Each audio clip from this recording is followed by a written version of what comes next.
Welcome to Behind the Wines, a freshly bottled podcast about Australian wine, the wines we love, and the people behind them. My mission is simple. I want to get down into the cellar with sommeliers, stomp some grapes with winemakers, and have chats with our finest critics, growers, retailers, and chefs. This episode comes to you from the beautiful surrounds of Shadowfax Wines, nestled in historic Werribee, just 30 k's from Melbourne. This area is full of change and possibility and is home to one of the most contemporary and consistently celebrated wineries in the country. Today, we're joined by Alister, Chief Winemaker and Vineyard Visionary, who brings decades of experience and passion from his early days planting vines on the Bellarine Peninsula to leading a 5-star winery renowned for its regional expression and innovation. So let's dive into his journey, his deep connection to place, and what it takes to evolve and succeed in a modern Australian wine landscape.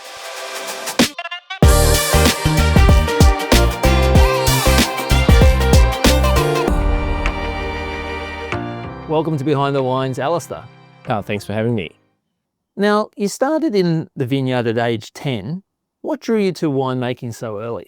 Well, the family owned winery and vineyard on the Bellarine, so I had no choice, really. It was, if you didn't pull your weight, you'd get left behind and you'd get in a bit of trouble from mums too. I had no choice, really. It was just in my blood. And so you had no choice, but was there something about the winery that you liked, or was it just a chore for you? Oh, no, it was never a chore. Like, I really do enjoy that great outdoors, and I'd say I had no choice, but the choice was there, obviously, and it drew me in as wine does. No, so I do enjoy the wine and working outside and working inside and then trying to refine the vineyards and express the vineyards in the glass through the wine as it's staged. So I've always enjoyed that part of winemaking. Now, I believe you did work at Shadowfax, then you left to return home. So can you share with us what it was like returning back to Shadowfax and eventually stepping into the Chief Winemaker role?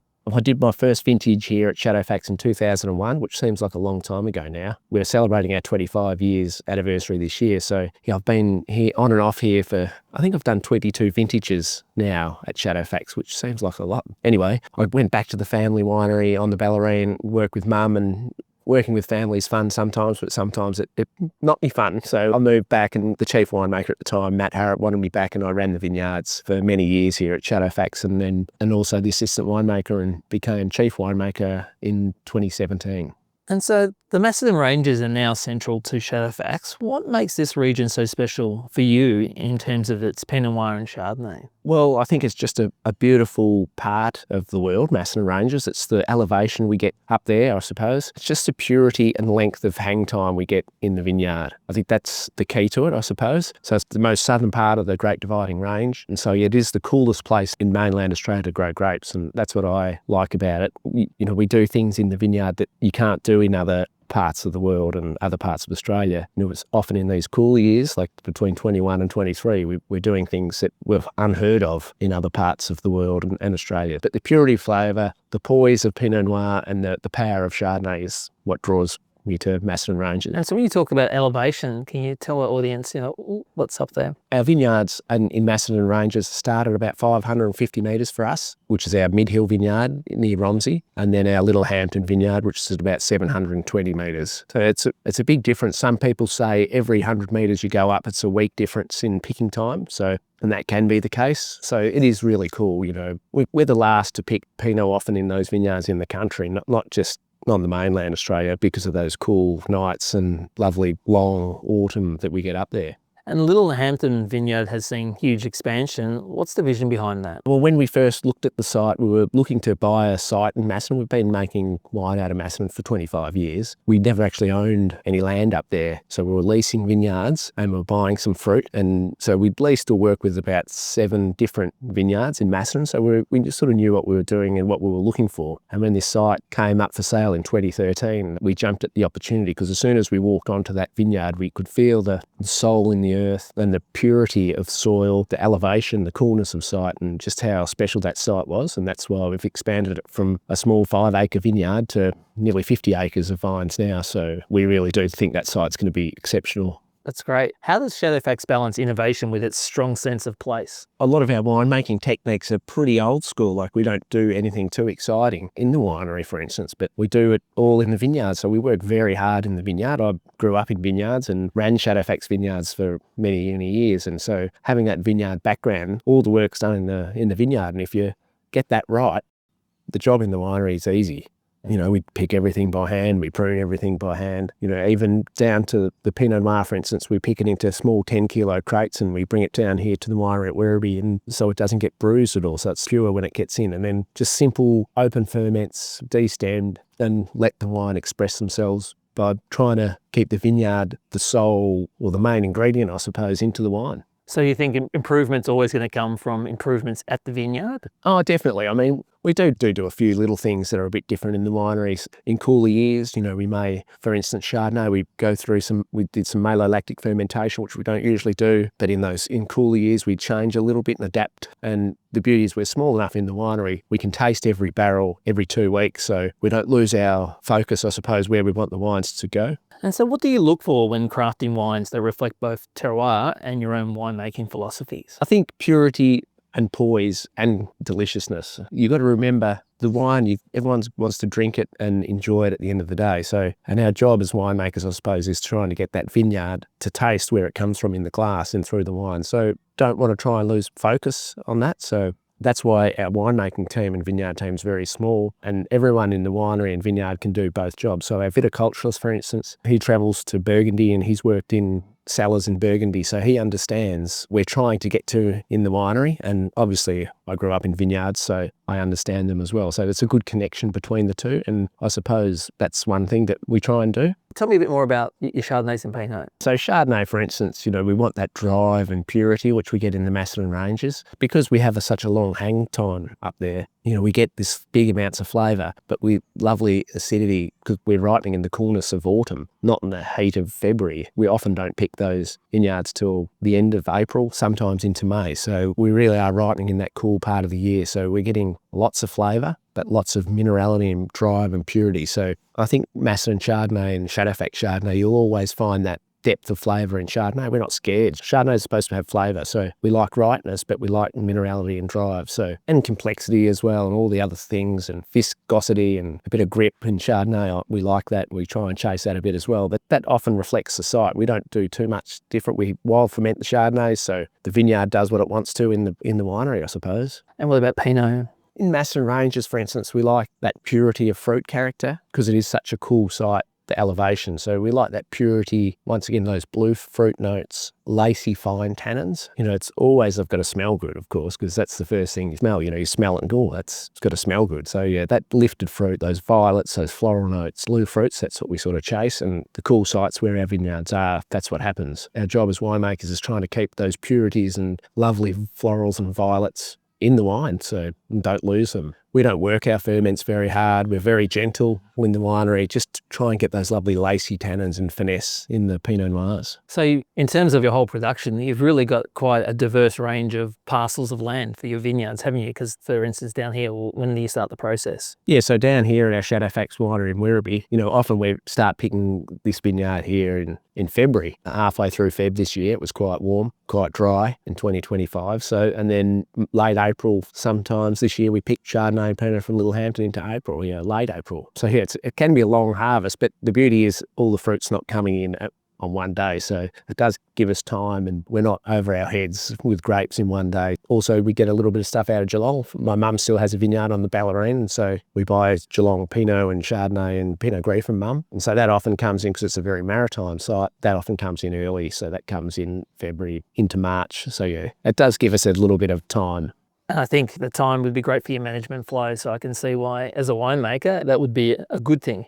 Yeah, that's right. And also, we've actually done that on our sites. Up at Little Hampton, for instance, we've planted 4 different clones of Pinot Noir, not just for complexity, but also so they actually ripen a little bit differently. Some of the clones ripen a week later than an earlier ripening or a later ripening clone. So that gives us a little bit of management in the winery, I suppose you call it, because everything we do, we pick by hand, obviously. So you can't pick everything in a day. You know, if we do 180 tonne here this year and all hand pick, so yeah, you can't just hand pick everything in a day, so it gives us a bit of time management, I suppose you call it. Given these numbers, 180 tonne, just for our audience, how many bottles are we looking at in the different varieties? What's your production output? Let's say it is 180 tonne. So usually I work on a pallet of wine per tonne. So a pallet of wine, what would it, it's about 10,000 dozen, I suppose. So a pallet of wine per tonne I work on is an easy thing, which is about 100 6-packs or 50 dozen. I had the tour with you earlier, looking through the cellar and your production, and it's a great space, but it seems to me that you're kind of at full production here. Is that right? Do too much more. We have a limited space down here at the winery in the Woodmarsh design building, beautiful building, but it is an underground cellar and there's only a certain number of barrels you can fit, and we're full this year because we had good crops, good flowering, good set. And we do, because it's gravity fed down there, we have to pull those wines out of barrel just prior to the next year's harvest. So we like to cap it. I mean,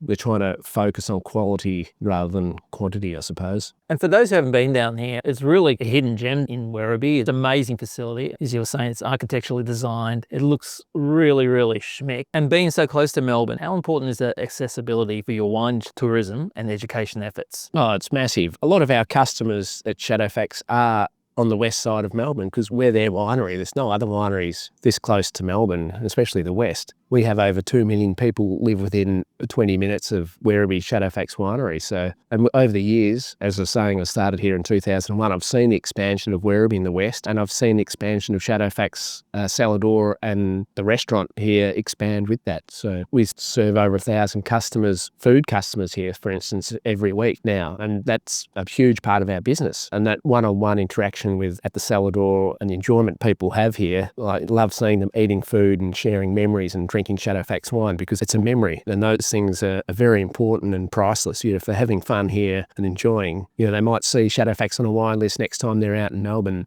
And I remember the time our nan's 70th there, or we had a wedding down there, or even mates all caught up. So they're very important connections with customers. I don't like to call them customers, really, friends of Shadowfax. They're memories that we're trying to create here at Shadowfax, especially with the wine and the food pairings that we do. And just for the audience, explain what's in and around this precinct. Yeah, it's a bit of a jewel in the west, I like to call it, because the west sometimes gets a bit of a bad rub. We've got the Werribee Mansion and the Werribee Park, which is the Churnside's family property where we are back in the day. And then obviously we've got the Werribee Open Range Zoo, which is one of the #1 attractions in Victoria. They've got the new elephants down here, the open range elephants, which has been a huge hit in popularity. And then, of course, we've got the National Equestrian Centre next door. People from around Australia and around the world compete there. Polos gets played next door, so it is a real jewel in the west. And hence, I think with the equestrian feel, the name. That's right. Usually you can tell if people are Lord of the Rings fans because they know already that Shadowfax is Gandalf's horse out of Lord of the Rings, and that horse connection with the National Equestrian Centre and the Churnsides were very big into horses. So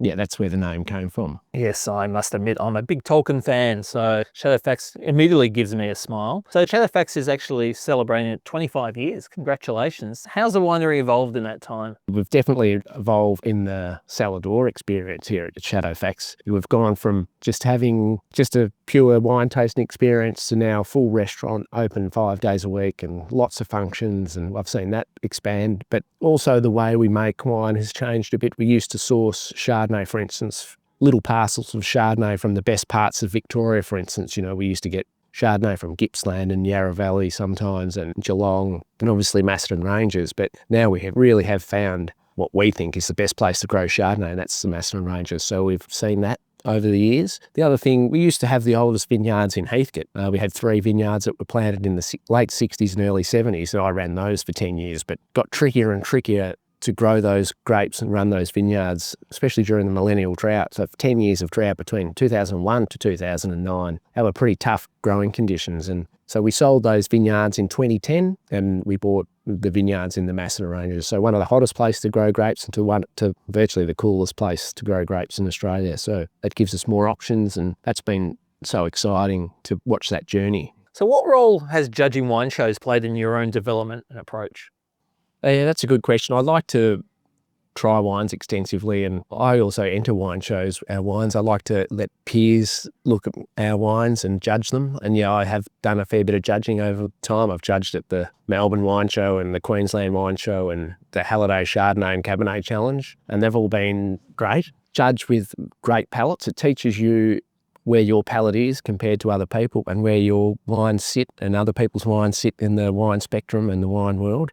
If you don't talk about, that's why we're here, right? We're talking about wine. Everyone loves to talk about wine, especially winemakers. So having 20 judges in a room, there's always a lot of discussion about wine. And I think the wine judging has helped Australia's wine improve over the years as well. Like 20 years ago, there was a lot of wine faults, and now there's virtually no wine faults. And through that judging of wine and having your peers look at your wines and other wines and discuss them, wines have improved, in Australia. So I think it's an important part of Australian wine scene, the whole wine show judging systems. And so when you're judging those wines, what wines do you like to drink? What's your favourite varietals, or are there any special Australian labels that you particularly like? Oh, there's many Australian wines I like to drink, but I really get excited about great Chardonnay. And I think Australia is making some of the greatest Chardonnays in the world, without a doubt. We drink wines from Burgundy and we drink wines from the US and New Zealand. And I think dollar for dollar, Australian Chardonnay is punching well above its weight. They're the best tasting wines in the world at the moment, and they're most complex, and the drive that they're getting and the variety as well. You can have a Chardonnay from Margaret River, and then you can have a Yarra Valley Chardonnay or a Macedon Ranges Chardonnay. They're all a little bit different, and that's what we love about wine, the complexities that they get and the differences and the similarities. And Chardonnay is one for me that I really do enjoy judging. Yeah, I saw that there was a parcel of Chablis had arrived as well. So it looks like a lot of personal development. That's right. Yeah, I do get in a bit of trouble actually, because we do buy a bit of wine for the business for comparison, we call it. I also buy a bit at Langton's, which is the second-hand market. Unfortunately, my wife works at Langton's, and so she sees what I buy, and so I can get in a bit of trouble there very often. It's got to be a fringe benefit of being a winemaker for sure. Yeah, I think it's the only job in the world where it's not frowned upon to be tasting wine at 8 o'clock in the morning. Well, that's to you, all those winemakers out there. I don't know what that means. Just sort of wrapping up. So what excites you most about the next 5 to 10 years at Shadowfax, if that's part of your plan? Oh, it is. It's definitely part of my plan. I helped develop the Little Hampton site, and we've planted a lot of new vines up there. It's mainly Chardonnay and Pinot Noir, different clones we've put up there. I really want to see how they develop over the next 5 to 10 years as the vine age. I want to see that those vineyard characters come through in the glass. I'm really looking forward to going through that journey and seeing how they sit in the Macedon Ranges and in the Australian wine spectrum. Yeah.